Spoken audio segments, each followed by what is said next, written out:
I començaré perquè la Verge del Pilar, jo dic Verge del Pilar, ja sé que és Mare de Déu, i en González Telmo. Doncs tinc un amic, director de l'Escola de Camins, que vindrà d'aquí un rato, el Francesc Robuster, i és aquí, mira'l, ostres, és que hem quedat tapat. I es va trobar, ell és de Sant Feliu de Guíxols, i tenen l'ermita de Sant Telm, no? Diu, escolta, he agafat un tio no sé on que diuen que Sant Telmo era de Palència. Què collons ha de ser de Palència? No, no pot ser, que tal i qual. I d'aquí va venir tota la investigació. Jo, evidentment, coneixia que Sant Telmo estava a tot Espanya, però no sabia que la resta d'Espanya fan servir un senyor que es diu Pedro González Telmo. Una falsificació de la història flagrant. Vaig dir, bueno, ho vaig investigar, el Leandre em va donar un llibre que corre per aquí, me'l va enviar en PDF, i jo, aquest senyor Invert, l'any 51, o l'any 50, 1950 va fer, jo no podré mai emular el que diu ell. El que passa que sí puc esquivar la bona fe d'aquest bon home, que devia ser un clergue, que diu, no, és que he demostrat que el Pedro González aquest, que li diuen Telmo, no és veritat. L'important és el nostre, que és un màrtir de Dioclecià, que va morir al segle V, o una cosa així, i que va arribar a través d'unes cosines de Santa Clara a les platges de Barcelona. L'any 1200 i pico, en l'època de Berenguer de Palou, la devoció de Sant Telm ha entrat a través de Barcelona. I una cosa que ho demostra aquest senyor d'aquest llibre tan complicat, que me'l va regalar ahir l'amo de la llibreria Canuda, que són molt amics, i no li puc llegir tot. I el PDF que em va enviar el Leandre és per... costa de seguir perquè està tot guixat, ell s'ha fet les anotacions al Leandre i allò és un garruix. Per dos modos és una informació tan bestial.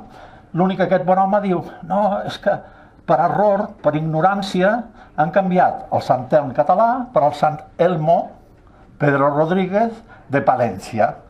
Per ignorància, i jo dic, escolta, quina ignorància, que hi ha una mala fe dels dominics que a partir de Felip V volen substituir tot el que és català, no era català perquè aquest era d'Antioquia, però va arribar la devoció a través de tots els mariners catalans, ho van repartir per tota la costa de la península ibèrica. Llavors vaig començar a investigar i aquest senyor va ser canonitzat el 13 de desembre de 1741.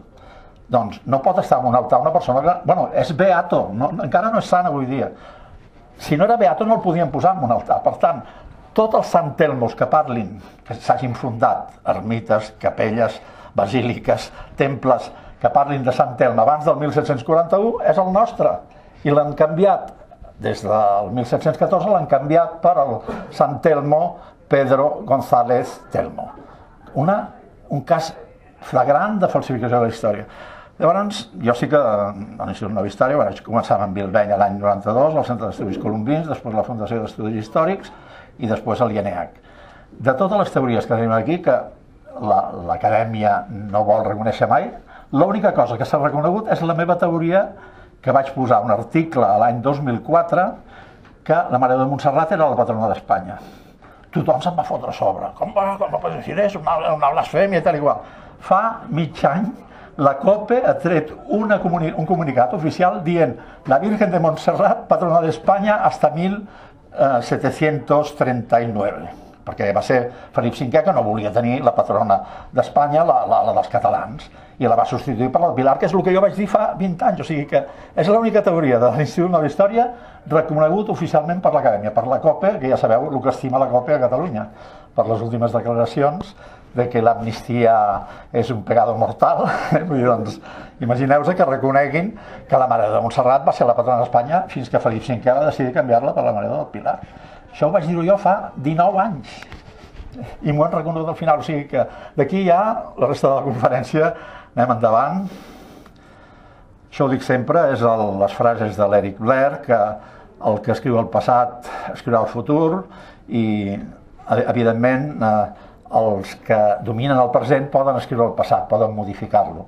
I el George Santayana, professor del Kennedy i una sèrie de presidents dels Estats Units, deia que el poble que no coneix la seva història es veurà obligat a repetir-la. Jo com a català estudio la història de Catalunya perquè no l'haguem de tornar a repetir, perquè les coses són cicles que es repeteixen. Allò del Déu lo feu és molt cert. Tu que ets seguidor del Déu lo feu. Bueno, comencem amb la Moreneta i aquí us poso la imatge de la revista del diari de la COPE dient la Virgen de Montserrat, patrona d'Espanya, hasta 1739. Ho vaig dir jo, és el que us he estat explicant, però aquí hi ha el reconeixement oficial per part de la COPE, que la COPE s'ha baixat del burro. No sabeu la quantitat de coses que em van dir per internet, que eres un pecador, que no puede ser, es una blasfemia, que tú dices que la Virgen del Pilar era la patrona de España y Carlos III la cambió por la Inmaculada Concepción. Digo, bueno, oye, pero quitaron a la de Montserrat o no? Sí, claro, sí, pero es que no, tú dices que es la del Pilar y es la Inmaculada desde Carlos III. Me importa un pepino. O sigui, els fets són els fets, no? Aquí us he de posar la moraneta perquè és el tema de la... Aquí us aniré llegint, el Leandre diu jo vaig arribar-hi per un altre cantó. Tenia un llibre de quan jo era petit que es deia Les 1000 mejores poesías de la lengua castellana. I anar fullejant vaig arribar a una que són les cantigues de com es deia? No, aquí hi ha les d'Alfonso X el Sabio, que m'ho acaba de donar el Leandre, que ho desconeixia. Bueno, hauré de passar a la pàgina següent. El Pedro López de Ayala, canciller de Castilla, que va portar els Trastàmara i que era tio segon de Ferran el Catòlic, està en aquests cánticos a la Virgen i la tornada, a l'estribillo, posa Señora con humildad y devoto corazón, prometo Montserrat y hacer yo oración. Un castellà de pura cepa, que al segle XV resés a la Mare de Déu de Montserrat, això em va deixar esparverat. O sigui, d'aquí va venir tota la investigació. Ja et dic, i aquí, si tirem una pàgina enrere, ve el que m'acaba de donar, ara al cap de 20 anys, el Leandre diu, no, però jo tinc les càntigues d'Alfonso X el Sabio, et diré, Leandre, hi ha 300 cantigues, i només n'hi ha 6 a la Mare de Montserrat, o sigui que una flor no fa estiu, o sigui, no puc... Ahir la que manava era la dona, que era catalana. Que sí, que hi ha 6 cantigues dintre de les 300. I està en gallec. Està en gallec, sí, i canta 6 cantigues a la Mare de Déu de Montserrat, que jo ho desconeixia, però això no vol dir que ell fos devot de la Mare de Montserrat, sinó que de totes les Mare de Déus d'Espanya, de les 300 cantigues en dedica 6 a la Mare de Montserrat, però bueno, que moltes gràcies perquè jo no sabia que el meu rebobinat de la devoció a la Mare de Montserrat era del 1450 i tu me l'envies a 1260-70.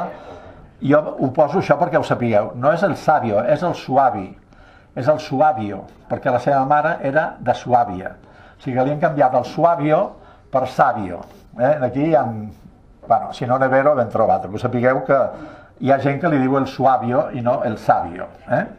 Té més sentit el Suavio? Bueno, doncs te'n diré moltes de coses que no saps, perquè me'n vaig per les branques, o sigui, d'allò quan em presentava, l'Albert deia, bueno, amb en Manel tindreu 7 conferències per al preu d'una, perquè faig una cosa que me'n vaig per les branques.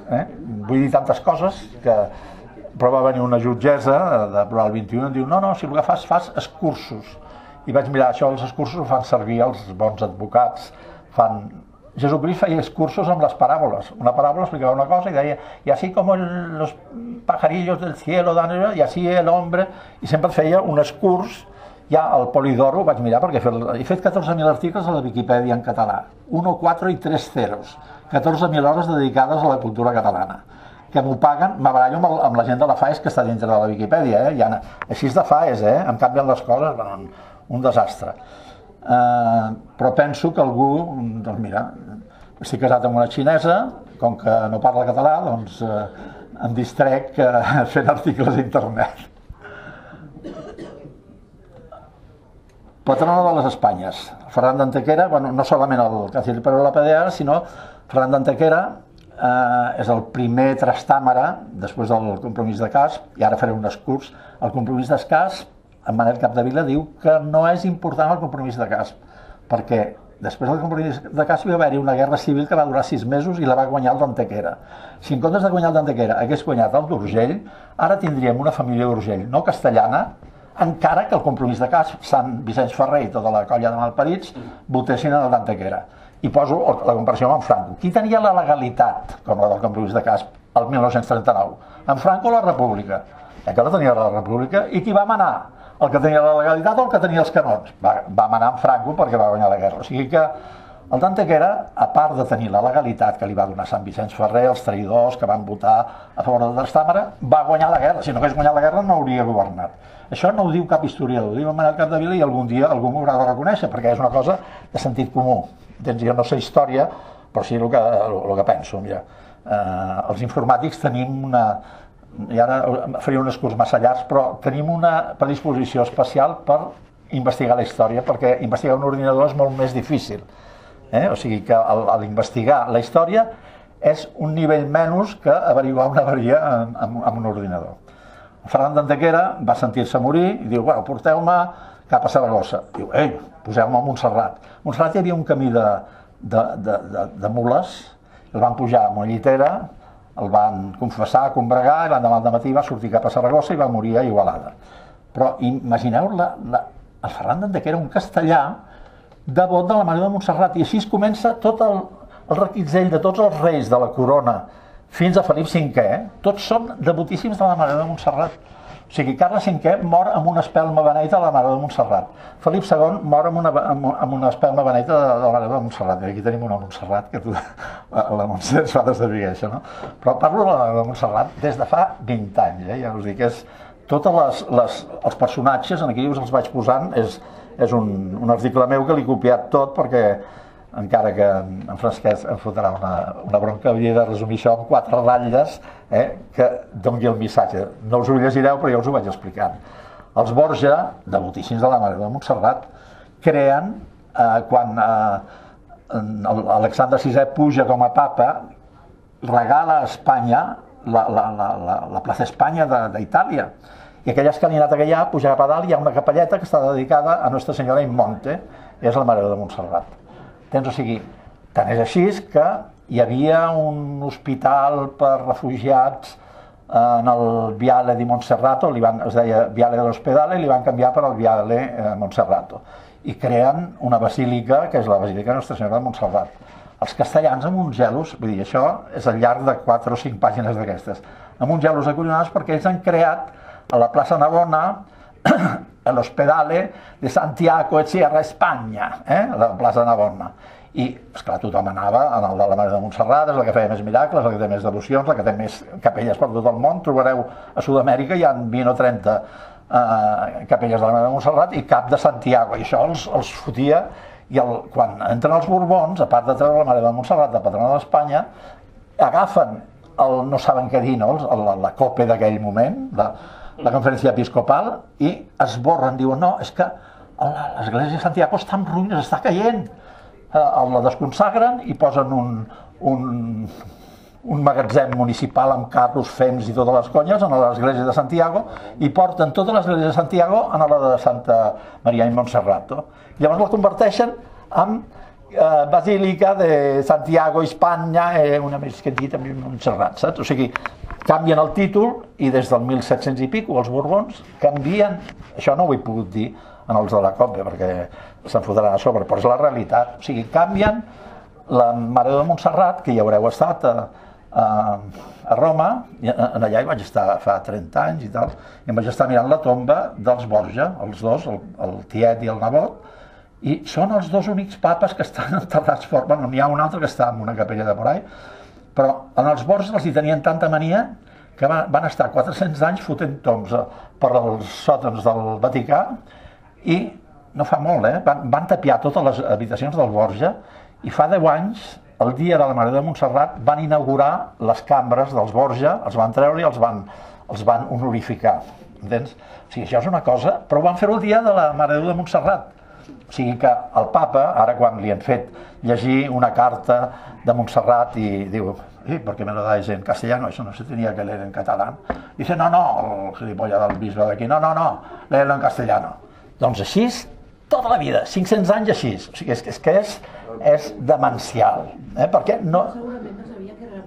No, imagina el pobre jesuïta, que els jesuïtes, un altre curs, els jesuïtes es van crear a Barcelona, ho sabeu?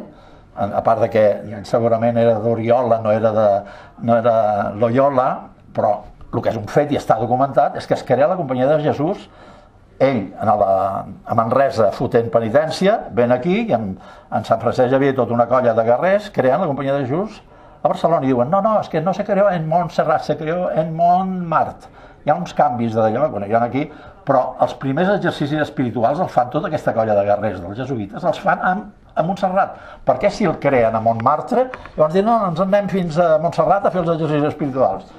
El sentit comú, aneu seguint amb el sentit comú i lligareu moltes coses, no? Jo una l'he lligat i me la recordo la copa, però esclar, sí, bueno, no us he acabat de llegir el títol de la... Dice, sí, porque Nuestra Señora de Montserrate es un nombre que viene del francés de Montserrat. És que... Bueno, només dient això, o sigui, que ens acceptin que Montserrat era la patrona d'Espanya en 1739, però que l'origen de Montserrat ve del francès Montserrat, bueno, i la Siller i la Tabler, vull dir, amb aquest plan, és que és demencial. La peseta també diuen que ve de francès de peseta. En veureu tantes d'aquestes, però bueno, jo parlo 5 idiomes, vull dir, parlo francès, a part de que vaig estar en una companyia francesa 35 anys, vull dir que he hagut de parlar francès amb els companys, però parlo des dels 9 anys, parlo anglès des dels 15, italià des dels 15 per ràdio amb els radioamatori, i català i castellà, que el català és el que parlo pitjor, perquè, bueno, faig faltes d'ortografia. M'han tret de molts llocs per fer faltes d'ortografia, perquè soc de l'any 45 i no vaig estudiar l'ortografia catalana, és un pecat que tinc. Bueno, tot això dels Borja ja us ho podeu imaginar. Comencen la construcció de la basílica i evidentment dic que amb totes les coses que explico... Perdona, em diuen que si pots baixar una mica el volum del portaveu, perquè si no se sent molt des de l'aula del costat. Aviam, així. Així, a veure, no, és que jo... Què tal, com us sentiu els de darrere? Vale, així, va bé? Gràcies. Carai, és que sóc baríton, com em posi a cantar, no vegis el xorro de veu. Bueno, hi ha aquesta conclusió, podem inferir que la patrona d'Espanya durant uns quants segles va ser la Moreneta, sent la Pilarica com patrona d'Espanya, un invent del segle XVIII i el dia de la raça un invent del segle XX. O sigui, la Virgen del Pilar, ara començo amb la Virgen del Pilar. El 12 d'octubre del calendari julià, que segons el dia de Santa Teresa del 4 al 15, el dia que Colom va descobrir Amèrica amb el nostre calendari és el dia 23, el dia del meu aniversari, o sigui que tinc un aniversari sonat, perquè s'han de sumar els 11 dies que es va corregir el calendari julià amb gregorià, no? La nit més llarga de la història, que en Pep diu que és un cuento de màrqueting, que és la nit que va morir Santa Teresa, va morir el 4, i van veure el funeral el dia 15, perquè li van haver de sumar 15 dies, no? Llavors, hi ha tota una sèrie de coses sobre la Virgen del Pilar. Sí, hombre, jo he sentit a internet, he vist a internet, el día que llegó Colón a América estaban cantando maitines en la Basílica del Pilar de Zaragoza, porque era la patrona de España, porque era... El rezo del Pilar és de 1640, de la guerra dels segadors. És una cosa bestial. Bueno, si m'aparto així, potser no sona tant.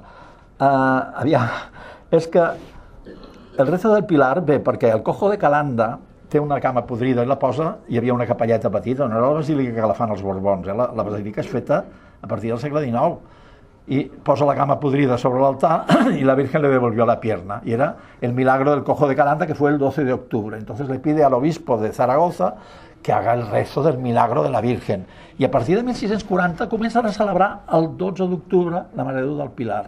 O sigui, totes les referències històriques que en trobareu així, que es refereixin, però és que n'hi ha una, ja us la passaré després. Mira, aquesta aquí a la dreta, aviam.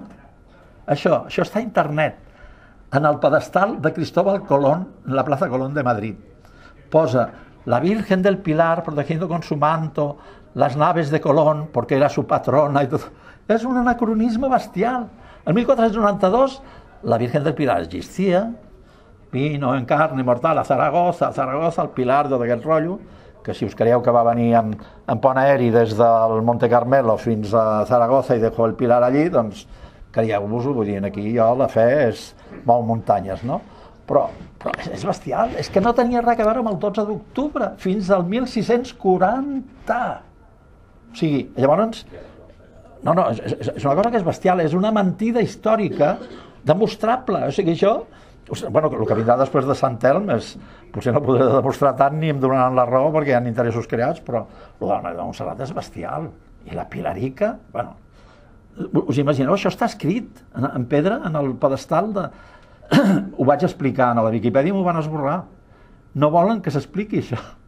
Una realitat com un temple. Sí, és que... Negar les evidències és que és bestial. Mira, jo ara em sap greu, però l'altre dia vaig fer l'article de l'atemptat a la Franja de Gaza i vaig dir unos terroristas de Hamas mataron a tantos i tal. Em venen els de la FAES, no pots posar terroristes, que no són terroristes, són militantes de Hamas. Dic, home, no ho sé. Vaig posar, pues, en un acto terrorista, unos militantes de Hamas, perquè si maten a 200 persones... És que al final s'ha de ser polític, saps? Vull dir, hi ha un... Bueno, aquí no sé si haig de dir alguna més.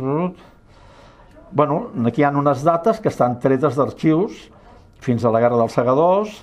El día 13 el obispo de Zaragoza pidió el rezo del Pilar.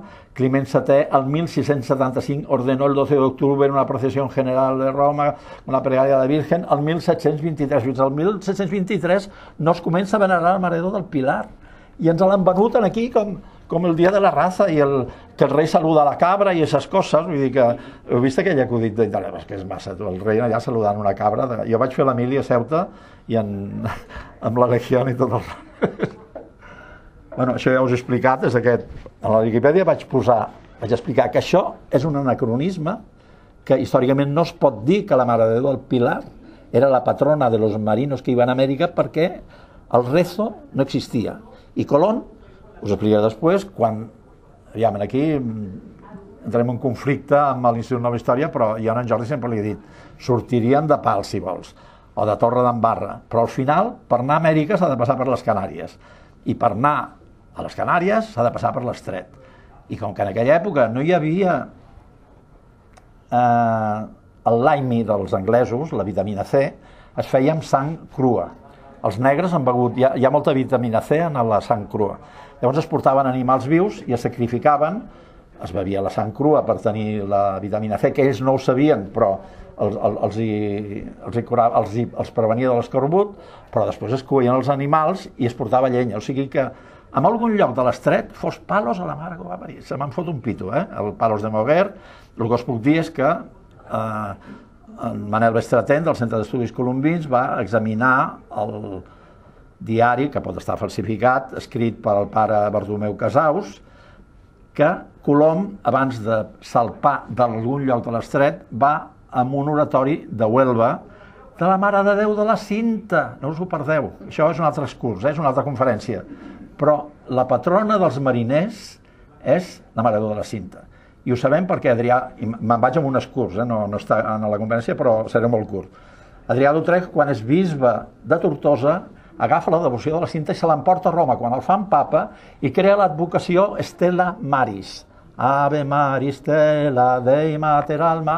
Colom, quan torna amb una tempesta impressionant, tiren oli al voltant del barco que vagava les onades i els hi fa cantar l'Ave de los Marineros, que és l'Ave de la Mare de Déu de la Cinta de Tortosa, segons Adrià d'Utrecht, i segons està en les letanies laurentianes, que va posar una advocació que és Maris Stella, creada per Adrià d'Utrecht, segons la Mare de Déu de la Cinta, que, oh miracle del cel, tenia un oratori que Colom va anar a resar a Huelva, que encara ja és avui dia, estarà modificat. Vull dir, això és una cosa que és històrica en la gent que es creu el que diu el diari de Colom. En els que no s'ho creuen, doncs ho fem nou. Entens? Però jo em remeto en el Manel Bestratén, que és un home que amb 90 anys es va estudiar la Mare de la Cinta per tots cantons, us ho haig d'explicar. No? Aquesta és la història que ens volen fer creure. Bueno, l'Institut Nova Història està per intentar demostrar les coses que ens volen fer creure i que n'hi ha algunes que has d'obrir la porta i dir que passi, tu, perquè hi ha coses que no són creïbles i la gent té fe. Amb la història, l'altre dia vaig una petita conferència, una tia dice, la gente no quiere que estudie la historia porque si estudiaran la historia ni serían católicos, ni serían monárquicos, ni serían... Estudiant la història treus unes veritats impressionants i la història s'ha de mirar amb esperit crític. Ja et dic, jo si me n'entero que Pons Pilat era el governador de la Tarraconensis i el destinen a Jerusalem, quan em diuen que Jesucristo era català, dic no, però la centúria que protegia a Pilats se la van portar de la Tarraconensis, eren pseudocatalans del segle I, que són els que van crucificar Jesucrist. Vull dir, això és històric. El que passa que, fins que ho he dit a Manat Capdevila, ningú se li havia ocorregut. Aquestes coses les... Sí, ja ho havia sentit. Bueno, Esteve del Pilar... Bueno, l'únic que va començar... Jo soc d'Arenys i el pare Fita era d'Arenys. Ara, avui dia, tenim la directora general de la Biblioteca Nacional, que és la germana de la Clara Ponsati, neboda valenciana meva, que és l'Agnès Ponsati. La part, una és catalanista i l'altra és del Gobierno Central. L'Agnès, que si em sent em matarà, però bueno. I el que va ser president director de l'Acadèmia de la Història i de la Biblioteca Nacional d'Espanya va ser el pare Fita. I el pare Fita va trobar el primer document en l'any 1987 sobre la devoció de la Virgen del Pilar, perquè és que hi ha una cosa boníssima, no sé si en aquesta pàgina hi és. Resulta que Sant Brauli, que és el bisbe de Saragossa, hi ha un senyor que fa l'enciclopèdia, la Viquipèdia del segle VI, VII, que és el de Sevilla, Sant Isidore de Sevilla, i envia una missiva a tots els bisbes de tota la península: doneu-me les devocions que es celebren a la vostra diòcesi i tal i qual. I Sant Brauli li envia Sant Pepito, Sant Juanito, Sant d'allò, i no li envia la Mare de Déu del Pilar. O sigui, això és una cosa que és històrica. No, al moment que Sant Isidore de Sevilla fa l'enciclopèdia britànica del segle VII, no hi ha la Mare de Déu del Pilar. Vull dir, al tanto, vull dir, això agafo com vulguis, però treu una miqueta de credibilitat a que vino en carne mortal a Zaragoza, que el Pilar se lo puso Santiago allí, se fue a Santiago de Compostela, las estrellas cayeron, totes aquestes coses que expliquen. Vull dir, jo soc bastant agnòstic amb això, no, si algú és molt creient, perdoneu-me, però vull dir que el Pilar aquest, que està ahí des del siglo, des de l'any 33 de l'era cristiana, vull dir, és una miqueta poc creïble, no? I repeteixo aquí el de l'enciclopèdia de Sant Isidore es deia les etimologies, vull dir, etimologia, no? Jo li dic la Viquipèdia perquè... Bueno, fins al Cojo de Calanda, repeteixo el que us he dit abans de veu, ja queda bastant clar que fins al 1640 no hi ha rezo de la Virgen del Pilar. Bueno, Felip V, quan arriba Felip V al tro, li trenca les tripes que tots els seus avantpassats, Àustries... Bueno, és que una amiga meva va anar a Àustria, a la capella de la Sissia Emperatriz, hi ha una Mare de Déu de Montserrat. En la seva capelleta, els àustries són devots de la Mare de Montserrat, o sigui que és bestial, és una cosa... I talla això i comença a posar la Virgen del Pilar. I, bueno, algú es va posant aquí, és que tu dices... Perquè d'això fa 20 anys m'han escrit, m'han deixat verd per tots cantons en els meus articles. Dice, es que la patrona de España no es la Virgen del Pilar. Carlos III hizo que la patrona de España fuera la Inmaculada Concepción. Digo, me importa un papín, escolta. ¿Qué se celebra?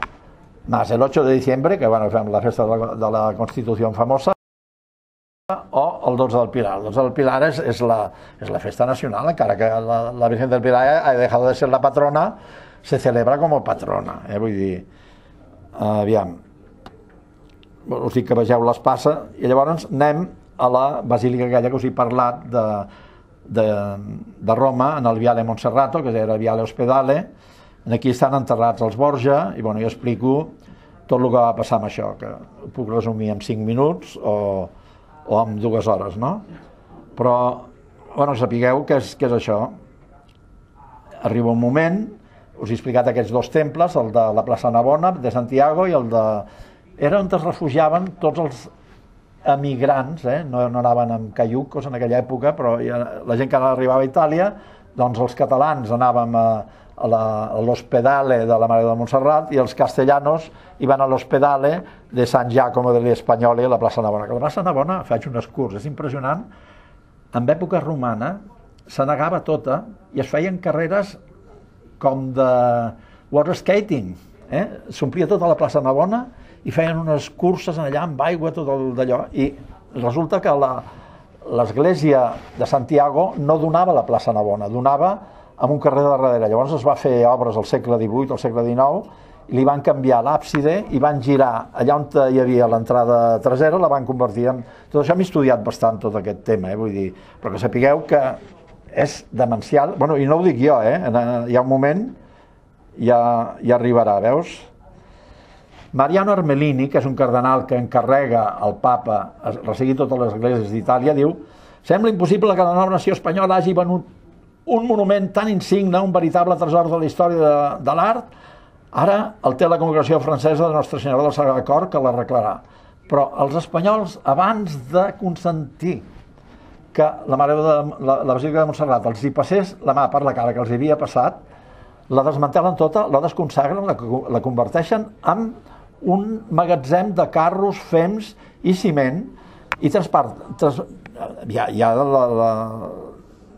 les obres de Sant Gal o d'una sèrie d'escultors i tal, les treuen d'allà, però el que queden a la paret es queden a les parets de lo que ara és la Cort de Jesús, i s'ho emporten tot. La COPE del segle XVIII dona pel sac a Catalunya, convertint la Basílica de Nostra Senyora de Montserrat en la Basílica de Santiago de los Españoles. Bestial. El que passa que el poble italià ha pogut més que ell, i tu demanes per la Basílica de Santiago a Roma i ningú sap el que és. Montserrat, Montserrat, vull dir... Però el títol oficial és de Santiago de los Españoles i... Sabeu qui és el cardenal episcopal de la Basílica de Nostra... Perquè és una basílica que té cardenal. Aquí li tocaria ser el cardenal de la Basílica de Nostra Senyora de Montserrat. El cardenal de Tarragona, que és el primat de les Espanyes que li han tret, per el de Toledo, és el cardenal de Sevilla. Imagineu com la COPE podia modificar al segle XVIII ja, no ara, i treure el cardenalat de Nostra Senyora de Montserrat i enviar-lo a Sevilla. Jo quan vaig posar això a la Viquipèdia, la FAES van venir i m'ho van esborrar. Però és que és demencial. Són coses que van contra el sentit comú. Espero que m'havia passat 2 pàgines perquè volia llegir això de l'Armelini. O sigui, això no ho diu en Manel Capdevila, ho diu un cardenal encarregat de revisar totes les esglésies de Roma. Entens? I aquesta és aquesta façada que es va fer, aquesta façada deu ser del segle, així com la catedral és de molt abans, és del segle XIV o de por ahí. La façana aquesta és del segle XVII, és molt recent aquesta façana, vull dir, no és neoclàssica i tal, vull dir, però és que aquest era el cul de la basílica, el d'allò estava en l'altre costat i van haver de convertir la cara en cul i el cul en cara, vull dir, està posat al revés. Armelini, Lleó XIII, totes les putades que es fan en un sentit i en l'altre, i aquesta és la famosa, allò que us he explicat abans, la tomba dels Borja, que durant 400 anys no van estar en aquesta tomba. Aquesta tomba és de fa 100 anys, una cosa així, Els van posar en caixes de plom i van anar d'un magatzem a l'altre en els sòtanos del Vaticà fins que algú va decidir, perquè és clar, com que Alexandre VI estiraven a la seva filla, diuen, mireu per tot arreu i veureu César Borja i Alexandre VI fent l'amor amb la... Bueno, són unes coses que... A veure, els papes en aquella època tenien totes les dones que volien. Havien d'agafar a la seva filla, a la seva germana, precisament. Vull dir, que això és el que diu la famosa llegenda negra contra els Borja, que van tenir massa poder. Bueno, aquí acaben els Borja. Aquestes Borja van tenir, ja us ho he explicat abans, van tenir les cambres totes tapiades i es van inaugurar el dia 27 d'abril del 2006, que era després d'haver fet jo l'article i ho vaig afegir, precisament el dia de la Mare de Montserrat. O sigui, aquí hi ha això que ha dit el papa, i no ho haig de llegir en català, això de Montserrat, doncs la inauguren el dia de la Mare de Montserrat. Per què? Si aquell entorn dels Borja i la Basílica és Santiago, l'haurien inaugurat el dia 25 de juliol, la patrón d'Espanya, no? I ho fan el dia de la Mare de Montserrat. O sigui que aquí hi ha algú... Jo tinc un amic que està a la Cúria Pontifícia, és el segon de l'Opus Dei, en Lluís Clavell Ortiz Repiso. Hem jugat de petits i em va voler fer inclús entrar a l'Opus Dei i tal. Però vull dir que si hi ha un català en la Cúria Romana pot fer el seu corazoncito, respectar alguna cosa. Aquest que va dir que es llegís el de Montserrat en català, per exemple, coses d'aquestes, però petites mostres, que sempre hi ha una darrere, que s'ho carrega. Bueno, els Borja hi ha d'estar molt agraït Ferran el Catòlic perquè, de fet, és una altra conferència, l'he fet moltes vegades, però quan Colom viatja cap a Amèrica no pot passar del paral·lel de la Gomera perquè el Tractat del Càssovas li impedeix anar més avall. I no s'hi pot anar perquè els corrents has de baixar fins a les illes de Cap Verd que et porten directament al Caribe. Hi ha uns corrents de 6 nusos que sumats en els 6 nusos de les caravel·les feien 12 nusos. Si tu només has d'anar amb 6 nusos, tardes el doble. Per tant, hi havia aquesta bula intercètera, que la fa Alexandre VI, canviant la línia horitzontal per una línia vertical que passa 270 legües a l'oeste de les illes de Cabo Verde, que llavors en el tractat de Tordesillas es canvia 200 legües més a l'oeste perquè agafi la punta de Portugal, la desembocadura de l'Amazones. I això és gràcies a Alexandre VI. O sigui que a Alexandre VI li poden donar les gràcies. Sí, bueno, o sigui que aviam, jo crec, és molt llarg, però jo crec que Alexandre VI volia casar el seu fill Joan, aquell que mor assassinat, amb una princesa de Castella. Llavors intenta donar a Castella perquè en l'esbula intercètera no esmenta la corona d'Aragó. O sigui, diu que es repartirà entre Portugal i los reinos de Castilla y León. En canvi, en el tractat del Càssovas, Castilla, León, Aragón, Cecilia y todos sus reinos, i en el tractat de Tordesillas tornen a esmentar Castilla, León, Aragón, Cecilia y todos sus reinos. Però en l'entremig, que és la que fa que això m'he estat discutint amb el president del Centre d'Estudis Colombins molts anys. No, perquè en Alexandre VI no posa Aragó. Esperarem que surtin els papers de l'arxiu secret del Vaticà. M'ho vaig mirar en l'arxiu secret i diu el mateix, no està modificat, o algú va modificar els arxius secrets del Vaticà. Però en l'esbula intercètera, Alexandre VI barre per a Castilla. No us ho dic només. Aquí torno a repetir una miqueta el dels peregrins espanyols, els peregrins catalans, i anem a González Telmo, que és l'origen de la conferència. El que passa és que aquí el Francesc és el que va donar la idea d'aquesta conferència, perquè ja us he dit abans, no sé si ell hi era, però que és de Sant Feliu, i Sant Feliu tenen l'ermita de Sant Telm, que després, aquí em sembla que ve en aquesta pàgina ja, bueno, vaig estar en una conferència sobre el 5è centenari i va ser-hi en Josep també, en Josep Segarra, recordes Josep, en la conferència del Museu Marítim de Barcelona, que va venir el nou cònsol de Barcelona i ens va explicar tota una sèrie de coses, i es va celebrar el 5è centenari del llibre del Consolat de Mar, en el qual jo l'he fet en 4 idiomes, l'he fet en francès, català, castellà i anglès, i me'l conec molt bé, i es celebrava el llibre, no a l'edifici del Consolat. L'edifici del Consolat en teníem 200 per tota la Mediterrània, i venen 4 catedràtics, un catedràtic de Sant Sebastián, una catedràtica de Cagliari, que això em va saber més greu, un catedràtic d'Oporto i una catedràtica de la UNED. Y comienzan a hablar así, porque en Sevilla teníamos el edificio del Consolat del Mar, porque no, el edificio del Consolat del Mar, l'altre l'edifici del Consolat del Mar, l'altre l'edifici del Consolat del Mar. Collons, havien de parlar del llibre de lleis, que jo he explicat que és la base, s'ha traduït a 30 idiomes, i el Black Book of the Admiralty està basat, jo tinc la transcripció del Black Book of the Admiralty basant-se en tots els articles del Consolat de Mar, que és la Llois d'avui dia. D'això és el que havien de parlar aquests catedràtics, no d'un edifici. Bueno, em van posar a parir perquè vaig interrompre els conferenciants, però jo sóc així, vull dir, algú ho havia de dir, tu hi eres, no? Vas veure que no em van tractar gaire bé. El Duarte em va dir que callés, bueno. Doncs aquí és una foto del Consolat de Mar que ha ressorgit de les seves cendres. Això va ser l'edifici de la Borsa molts anys. Un altre, no he posat totes les fotos, però en tinc la tira, ho vaig filmar. Hi ha la sala d'un català il·lustre, que és Antoni de Campmany, que heu de tenir en compte una cosa, a mi he llegit totes les obres sobre el Consolat de Mar, la Marina de Barcelona, que són 4...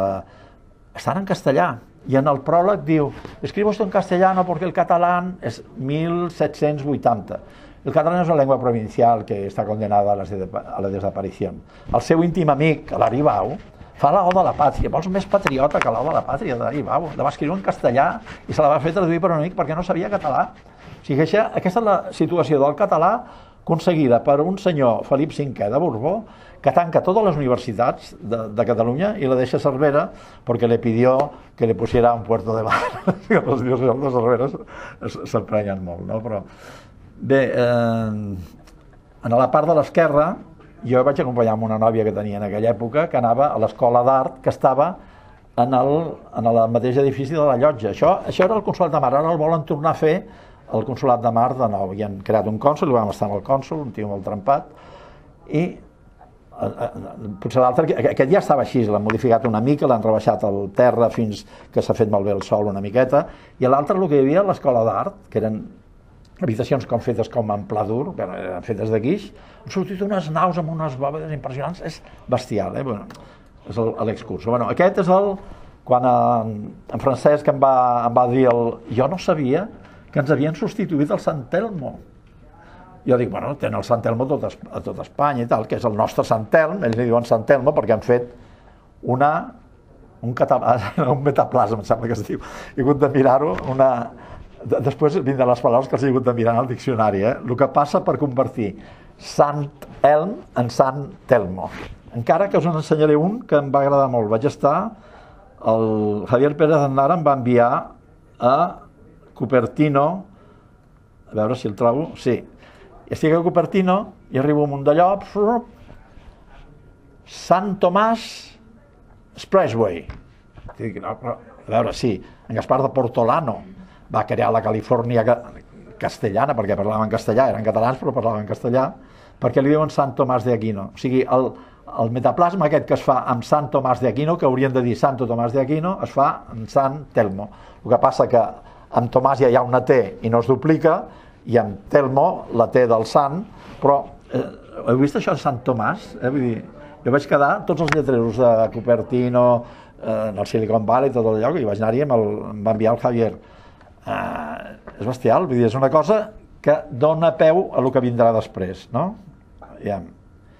Aquí explico les vides d'aquests dos, no? El Sant Telm de Fòrmia és el màrtir de Dioclecià, que és bisbe d'Antioquia i que tots els mariners, però ja des del segle VI, el tenen com a patró, cura els enfermetats, fa la tira de coses, quasi abogat dels impossibles. I l'altre és aquest senyor, Pedro González, que no va ser beato, encara no és sant, avui dia. El van fer beato el 13 del 12 de 1741. I llavors, allò que van comentar amb el Francesc, dic, aviam, ell parlava, a través de Twitter, va arribar en el Palacio de Sant Telmo de Sevilla, i un tio que es posava a parlar una obra d'arquitectura, tot allò que és la seu del govern andalús avui dia, no? I en el d'allò sí, perquè se hizo, quan hi arribem, em sembla que és el 1680. I en 1680 no podia estar referit a un Sant Telmo que no era sant, entens?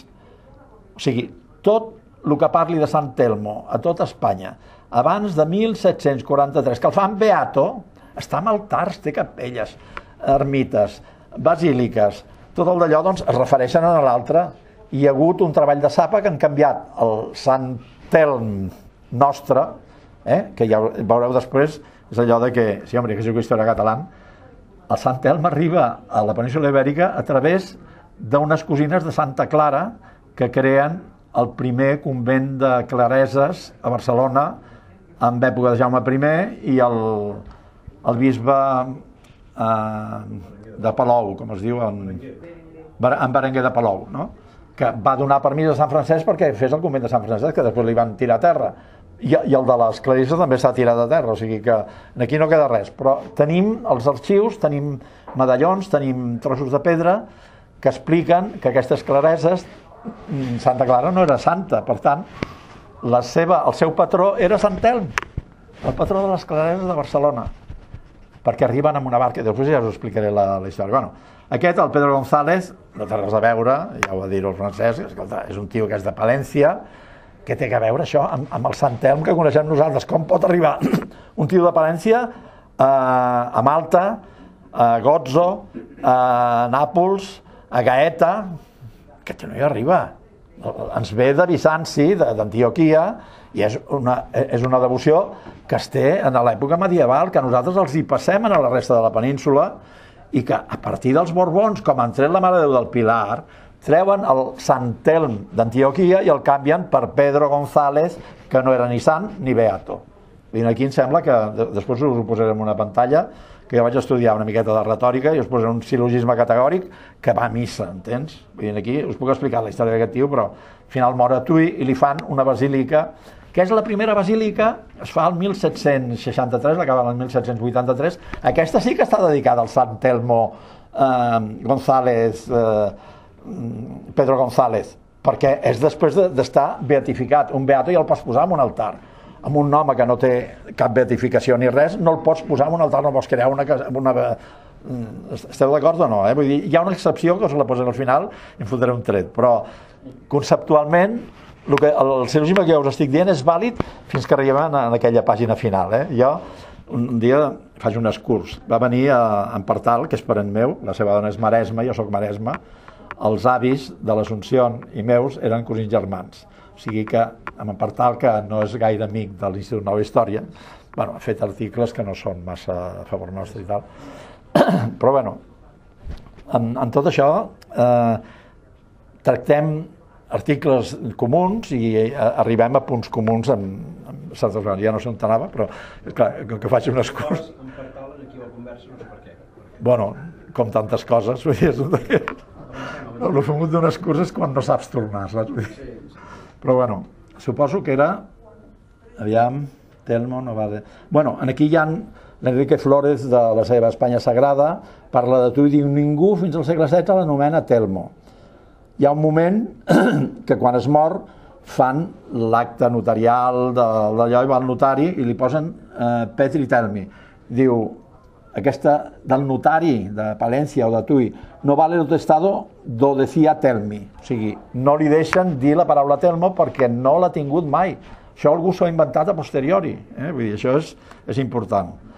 Jorge Cardoso, tot això són, Fra Esteban Sampaio, tots aquests diuen Pedro González sí, però el Telmo no. Pedro González sí, però el Telmo no.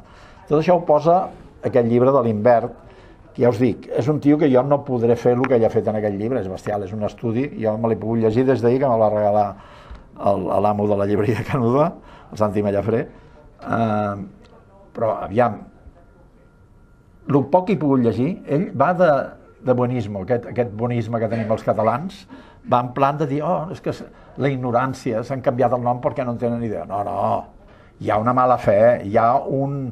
Quan arriben al de Palau ho explicaré, és que els hi treu el Sant Telmo, bisbe d'Antioquia, i els hi posa un dominic en l'altar. Vull dir, però és demencial, i la gent de Palma no ho vol, i al final tiren l'església a terra, i han fet una capella... Esclar, a Barcelona resulta que no tenim un altar de Sant Telm, una ermita de Sant Telm, i aquest tio la troba, i està en el món dels jueus. A la base de Montjuïc hi havia hagut una ermita de Sant Telm, i en el mapa ens fa una carueta per dins on està, vull dir que és... Tots els que diuen que el nombre de Telmo no té ninguna relació directa con Pedro González, o sigui, tota una sèrie de gent. Aquí el Santo Tomàs que us he explicat abans, i aquí us poso imprès el meu... No es pot posar un altar a una persona que no sigui el menys beat. Pedro González fou beatificat el 13 del 12 de 1741. Ergo, tots els altars dedicats al Sant Telmo anteriors en aquesta data es refereixen al Sant d'Antioquia. Jo suposo que això és... Aquest sil·logisme és categòric, no crec que el puguin rebatre. Servent de Déu. Servent de Déu, que és un grau inferior, no sé si podem... No, i li posen la corona de sant també. No, doncs és que està amb la corona de sant, perdona, no. Ja veuràs, si m'he passat 2 dies traient fotos d'internet i posant-les aquí, que costa una miqueta perquè és... Itàlia. Itàlia és de Sant Erasmo, Sant Termo, aquí hi ha un Sapocopa, hi ha un... Abans he posat les figures metaplasma, síncope i pròtesi. És el que les figures literàries que es fan servir per convertir Santo Tomàs amb Sant Tomàs, Santiago, Santiacobo amb Santiago i Sant Elm en Sant Telmo. Metaplasma, síncope i pròtesi. El metaplasma és el genèric, el síncope és el que talla un tros i el pròtesi és el que afegeix un tros d'un lloc a l'altre. Mirat a la Viquipèdia, vull dir que jo dic que la Montse en deu saber més d'això, però aquestes 3 paraules són per explicar això. Aquí el canvi amb Itàlia, perquè a Itàlia el tenen, de fet a nosaltres ens ve des d'Itàlia, Gaeta és el punt on t'ho porten, hi han 3 o 4, per no dir 5 o 50 sants, que tots venen, el cristianisme creix a Orient Mitjà. Per exemple, a Sant Jordi, els almogàvers van i roben el cap de Sant Jordi en algun lloc del que avui és Turquia. La gent de Nicola di Bari, Sant Nicola di Bari, el Santa Claus, van els de Bari, perquè no tenien sant, se'n van a Antioquia, hi havia un bisbe que tenia els nens petits i les noies i tot d'allò, agafen el seu cos i el porten, el Sant Nicola di Bari, que ha arribat a ser Sant Niclaus i Santa Claus. És un origen català perquè Bari la conquerim nosaltres a partir d'una certa data i la connexió cap a Europa és a través del Camí dels Espanyols, que és una altra conferència meva, que de fet és el Camí dels Catalans i ho porten als Països Baixos, ho portem els catalans amb el Camí català, o els espanyols en el Camí de les Espanyoles. Aquí són els elmos que m'han sortit. Hi ha Gaeta, la catedral de Sant Elmo, és de 1180, aquest seria el registre més antic, l'estan reformant, està tot aquí amb obres. A Nàpols, el castell de Sant Elmo, l'apòcope aquest amb apòstrof, sabeu que si aneu a Venècia veureu el Ca d'Oro, amb un apòstrof al mig, és la casa d'or, el Ca nostre el tenen en italià, el Veneto no parlava en italià, parlava en friulà, que s'assembla molt al català. Aquest apòstrofe que fan servir el milanese, el veronese, el napolità, el sicilià, totes les llengües, que tinc una conferència sobre les llengües que es parlen a tota Europa. Però vull dir que Castell Sant Elmo, i aquest és el més maco, perquè aquest, el 1480, nosaltres des del 1282 dominem Malta, i encara no han arribat els cavallers de Malta al 1529. Per tant, el fort de Sant Elm el fem nosaltres a Malta. Vull dir, que sapigueu, aquí hi ha tota la història. Els catalans ja havien establert una vigilància, el 1439 van construir una torre de vigilància, van entrar els turcs i es van passejar per al port i llavors van contractar 4, és el port de Marsamxet, a la costa de... El català que hi ha a Malta és maco, però el tunesí o el magrebí, la llengua original de Malta se les porta, no?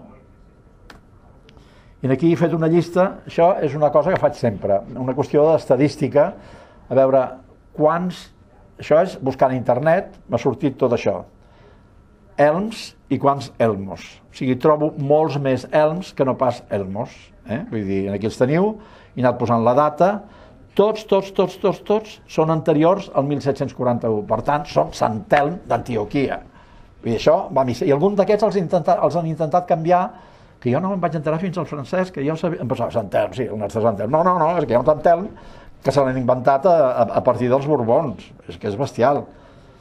Aquí, el primer, el convent de Santa Clara, 1234. Arriben al nostre port, Agnès Peranda i Clara d'Assís, que són parentes de Santa Clara. Però, clar, Santa Clara no era santa encara. Per tant, no podien fer el convent de Santa Clara si no hi havia Santa Clara. Que a Castella sí que ho fan, això, fan el Sant Elmo abans que hi hagi Beato, o com has dit l'altre nom aquest? Que no... Fill de Déu. Fill de Déu. Doncs, servent de Déu. Bueno, tant és. Bueno, a Castella són capaços de fer aquests miracles. Nosaltres, fins que no tenim un sant, doncs li van posar convent de Sant Elm o de Sant Miquel, no sé quantos, posen 2 o 3 noms que ha sigut destruït. Però ha quedat això. I aquí es veu el miracle de la Agnès Peranda i Sor Clara d'Assís, que arriben amb una barca, d'un barco que va naufragar, i es van posar amb un falutxo d'aquests de salvament i van arribar a la platja de Barcelona, i va ser quan Berenguer de Palou els hi dona un lloc per fer un convent de clareses. 1233, o sigui que és important. Qui representa, se sap? Home, el barco que ha naufragat, i elles, que amb un miracle es diu que Sant Elm les va portar fins a la platja de Barcelona. Ella és Sant Elm i ella? Ella és una de les noies aquestes, una de les cosines de Santa Clara. Això està tret del llibre aquest de l'Invert, vull dir que... Coses que no en tenia ni... Bueno, tu ja el cites en el teu llibre, vull dir que xapó, perquè jo... Bueno, vaig tenir unes setmanes o... No, bueno, ara el tinc, ja... Bueno, és un totxo llegit del tot. No ho sé. Bueno, andiamo. Aquest, que no me l'hauria imaginat mai, a la Seu Vella de Lleida hi ha una capella de Sant Elm. Està destruïda, com a Lleida... Aviam, si Juan de Agrimonte la Isabel la Católica le da la orden de ir a colonizar Terranova, i Agramunt, que jo sàpiga, està més a prop de Lleida que de Torredembarra, o sigui que els de Lleida també navegaven, alguns aragonesos també navegaven, n'hi ha un que un descendent d'en Cortés que és de Bujaraloz, el Cortés famós que fa els llibres de navegació és de Bujaraloz. Però doncs aquí tenim Sant Telm a Lleida, Andratx, Sant Telm. Aquest té una certa gràcia perquè li diuen la torre de Sant Telm de l'arxiduc. Un descendent de l'arxiduc nostre, el traïdor, que jo m'abarallo amb en Sardiner, que diu el nostre arxiduc Carles III de Catalunya. Dic, sí, un tio que a Utrecht ens va vendre, es va quedar tota Europa i ens va donar pel sac als catalans, que si hagués estat aquí el dia 11 de setembre no haurien tallat els caps que van tallar. O sigui, de fet, us ho dic, és un excurs. Felip V i Lluís XIV perden la guerra. Si perden la guerra donen pel sac a Catalunya perquè pacten a Utrecht que es queden amb l'asiento de negros. Tot el comerç amb Amèrica li donen, Felip V li donen als anglesos. Els anglesos ens deixen a nosaltres a l'estacada.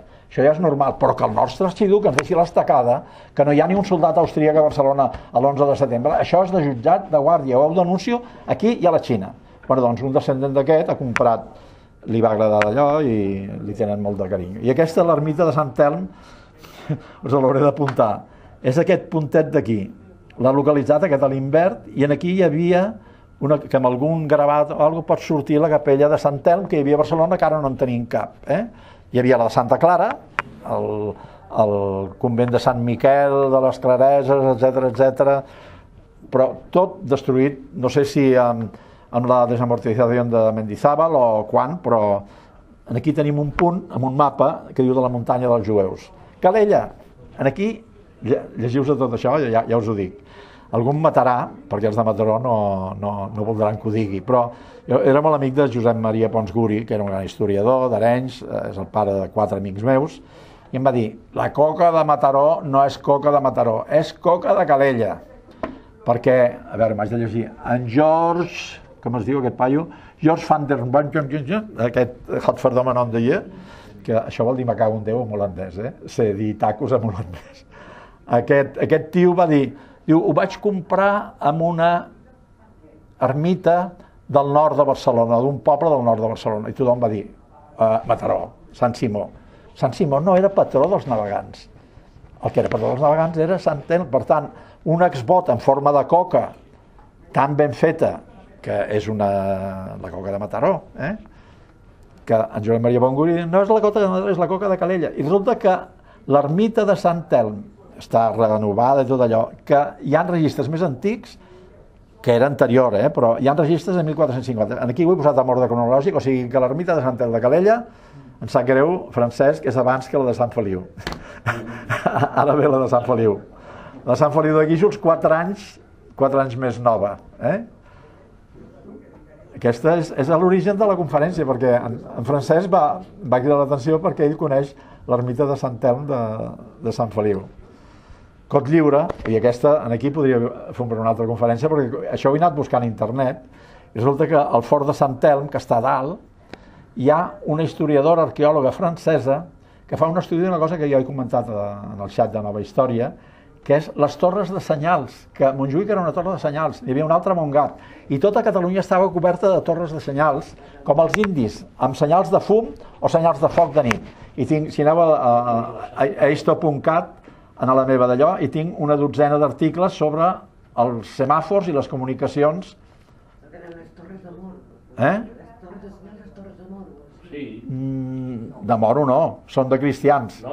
Són de cristians. Aquestes torres, nosaltres els diem torres de guaita, però a part de torres de guaita, tinc 2 o 3 mapes de Barcelona i es veuen unes boles i un d'allò que es feien senyals d'una torre a l'altra. O sigui, està registrada les senyals que hi havia de Montjuïc fins a Montgat. A la punta de Montgat hi havia el que després va ser el castell de Montsolís i ara hi ha una urbanització, allà hi havia una torre de senyals. I molts castells dels que hi ha per Catalunya, llavors hi ha aquesta historiadora arqueòloga francesa, que curiosa, de la Catalunya Nord, que ha fet un article, clar, ella diu com es diu, les Pyrenees orientals, no? Que és la Catalunya Nord.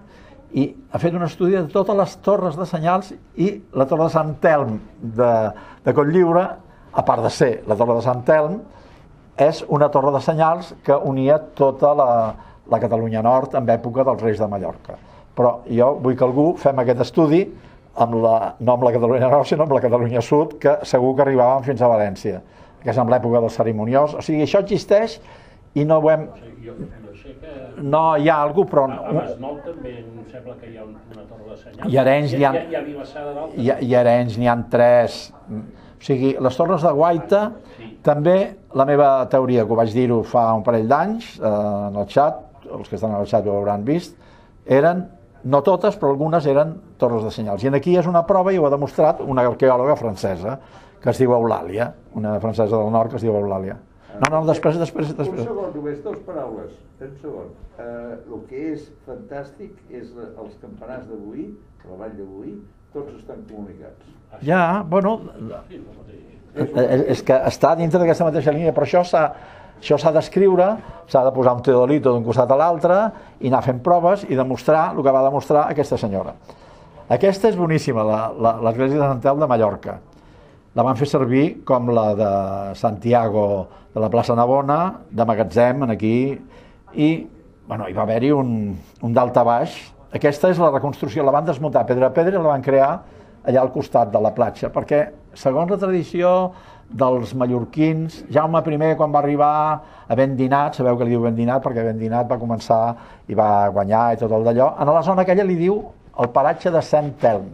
O sigui que estan segurs de que si va donar gràcies a Sant Telm per haver salvat la travessa de Barcelona i de tota Catalunya fins a la conquesta de Mallorca, si li diuen el paratge Sant Telm, hi havia d'haver una ermita de Sant Telm. Llavors han creat aquesta, refent una capella antiga, però que un dominic els hi havia anat i els hi havia canviat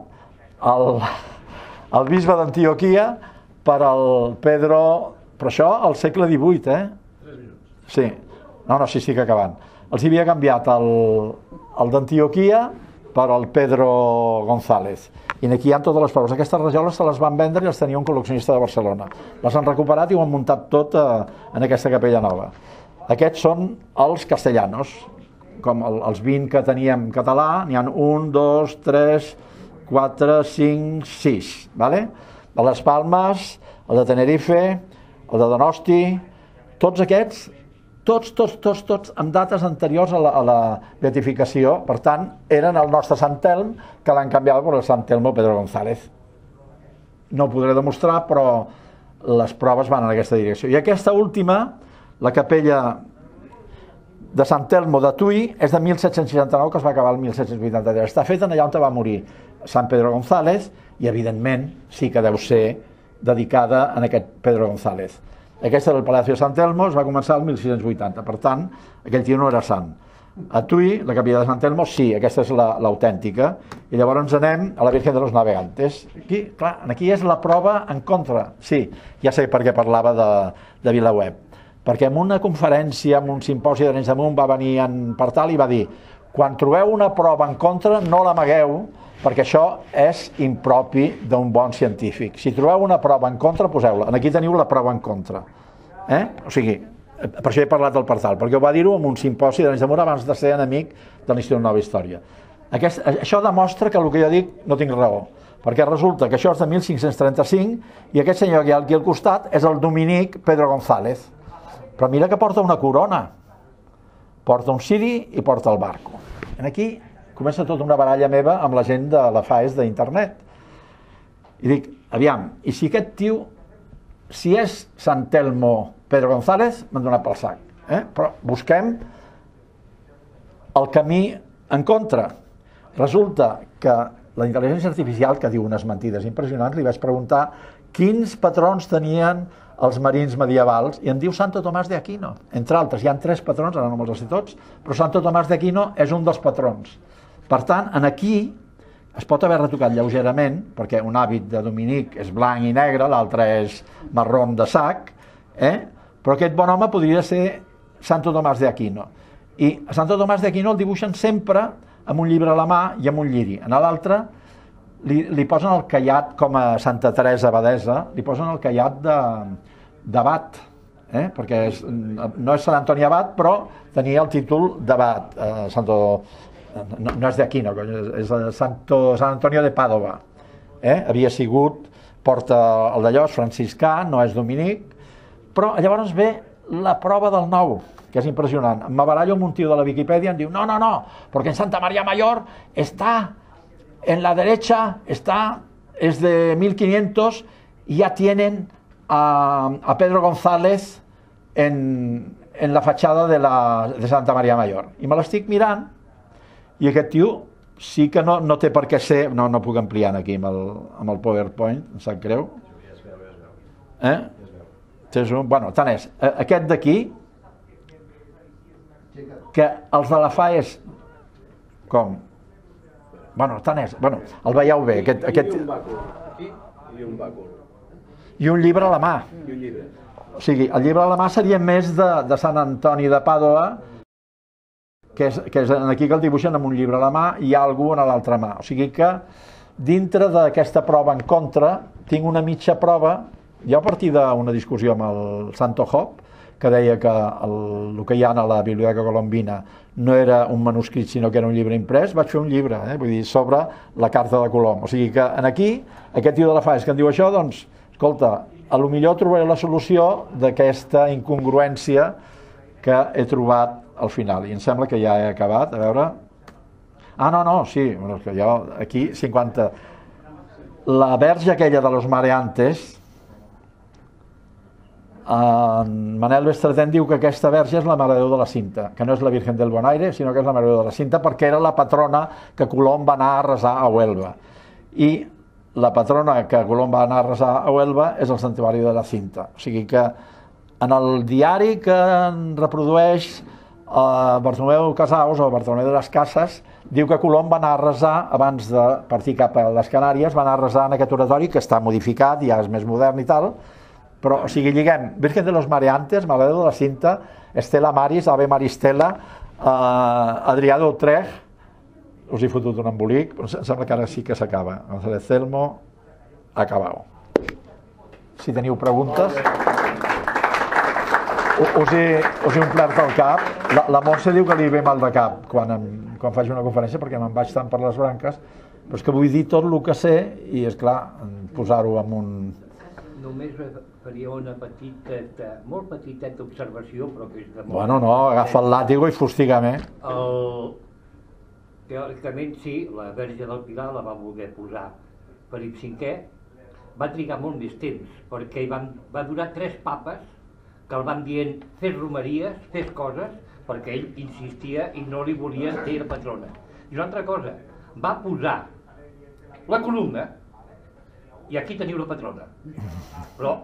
La Mare de Déu del Pilar és de 1480. Hi ha el rebut de Ferran el Catòlic que va encarregar una Virgen per a l'oratorio de la Virgen del Pilar. O sigui, de la Virgen del Pilar poca cosa em podràs explicar perquè porto 20 anys estudiant-la. Vull dir, si vols em foto xerrar i parlem 2 hores més, però...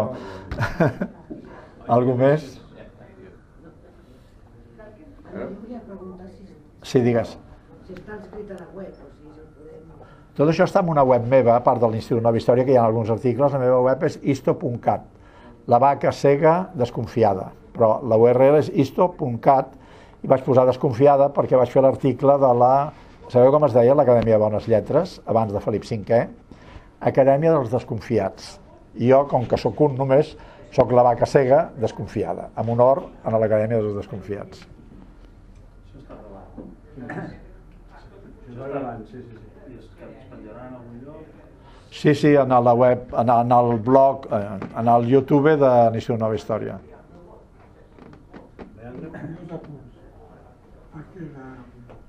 La pintura aquesta de la Verge dels Navegantes... Sí, és la Mare de Déu de la Cinta, Exacte. Curiosament, les blaus són catalanes.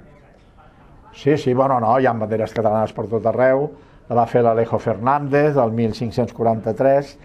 Em desenfoca el fet que hi posi en el Pedro González Telmo, amb l'hàbit dominic, i us ho dic, el que va dir el partal, quan tingueu una prova en contra, no l'amagueu, ensenyeu-la. I jo veig en les cartes d'allò. Això va en contra de la meva teoria, però és que tot l'altre és tan aplastant que em sembla que us he convençut de que algú ha intentat cascar el Sant Telmo arribat per Catalunya a tot Espanya per un Sant Telmo de Pontevedra, com em va dir el Francesc Robuster el dia que ho va trobar. Això s'ha restaurat, aquesta pintura de 1543? S'ha restaurat? No hi he estat a Sevilla. Bueno, sí, he estat moltes vegades. Sí, vaig fer la mili allà baix, però no l'he rascat. És fàcil convertir un franciscà en un dominic, si convé, No, ho he pensat, De pitjor se'n veuran, Hi ha un quadre, com es diu aquell pintor que és català però que és andalús, aquell que vam... Home, hi ha un pintor, aquell que té a veure Cardonensis i del d'allò, com es deia?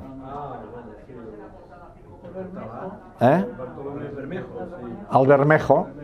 Al Bermejo li van rascar un dels quadros i ha sortit el d'allò sota. Els palimpsestos, a nivell de manuscrits, hi ha palimpsestos a Manta. Jo en tinc una casa. La meva mare tenia la casa més important de la plaça de Sant Agustí Vell, de la Marieta de l'Ullviu, i tinc el palimpsesto a casa meva. Me'l va expropiar l'Ajuntament, però tinc uns pergamins així que un dia trauré l'enquadernació a veure si hi ha un palimpsesto a darrere. Escolta... Sí, bueno, mira el que ha sortit darrere de la Gioconda del Prado, o sigui, és que ella, la que ha rigut, que no sé com et dius,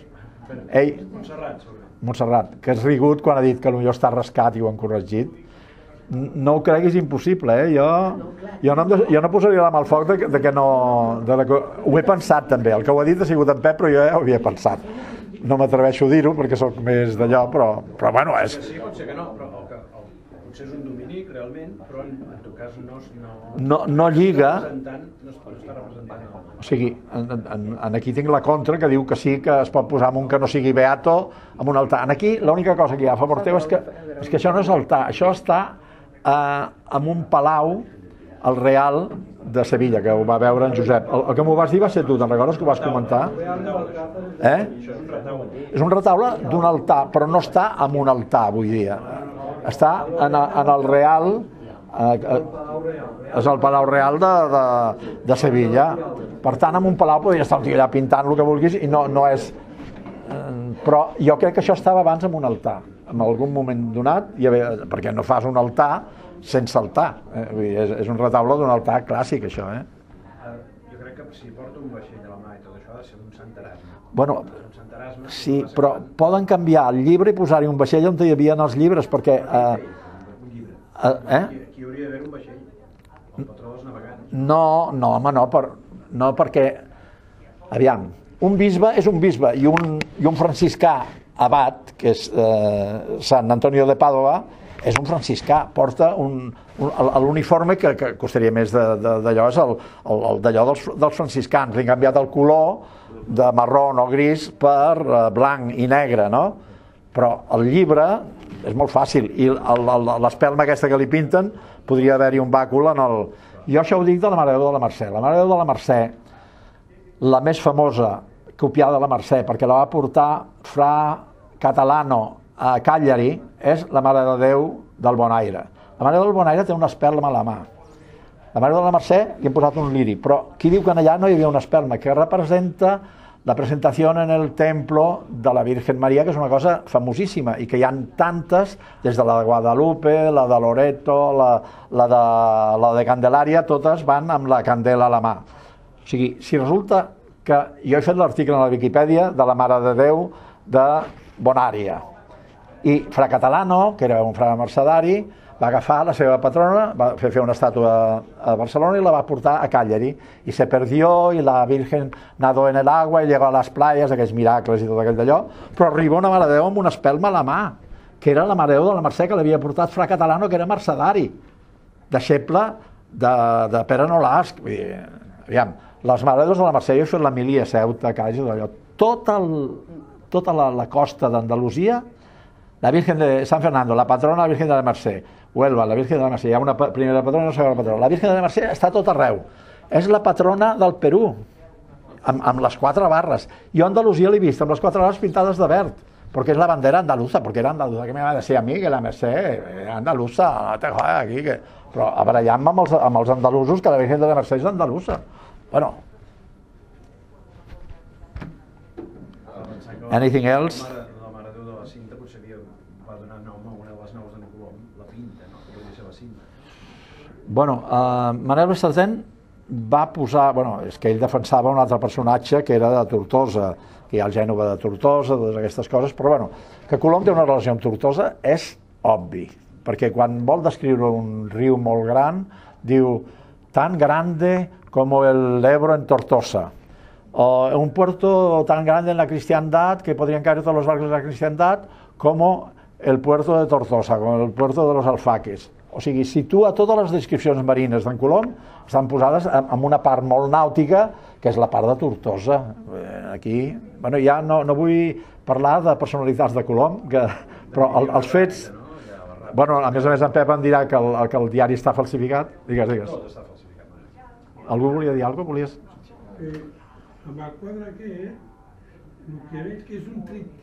És un tríptic. És més fàcil modificar un tríptic que no una Sí. que Pots integrat amb el... Pots convertir un monòptic en un tríptic. Fent separat. Sí, bueno, mira, com que els Borbons han modificat coses a sac, vull dir, jo tot m'ho crec, vull dir, jo només us he explicat el percentatge de telms catalans, d'influència catalana, els d'influència castellana, com els hem canviat el nom d'una manera. A Mallorca va ser bestial, un dominic que va canviar l'estata d'una per l'altra i està registrat com ho va canviar. I... Si tu vas, per exemple, a Malta i preguntes a un maltès quin sant és el del seu port, què et diu? Mira, en Jordi Bilbeny hi ha anat i ha organitzat uns viatges a Malta. És un espanyol? Aviam, no, el Sant Telm és el d'Antioquia, per això, sin lugar a dudes, i a Gaeta, i a Itàlia. L'únic lloc on s'ha posat, ho he mirat a la Wikipedia, que s'ha posat a mentre i han canviat en la part de parla castellana el Sant Telm per al Sant Telmo Pedro González és en l'entorn de domini, on la COPE, la que canvien, la COPE del segle XVII i XVIII ja hi era, i cascaven tot el català, vull dir, però de mala manera, com canviar la Mare de Déu de Montserrat per Santiago i posar el cardenal que estaven aquí, posar-lo a Sevilla, això fa la COPE, vull dir que és... I si em sent algú de la COPE, que em perdoni, però és que és la realitat. Bueno, si no teniu més preguntes, podem anunciar que la propera conferència serà el dia 8, un dimecres també, 8 de novembre, aquí amb el senyor Miquel Llaurador, històrics sobre la nàutica, segurament, des de la batalla a l'Avant fins als inventors, els inventors de la ciència dels huracans. Passant per entremig per tota una altra sèrie de gent, d'acord? La meitat de les meves conferències són d'en Miquel Llaurador, Ens van conèixer a la Viquipèdia i és un crac, troba personatges catalans impressionants. Moltes gràcies, amics.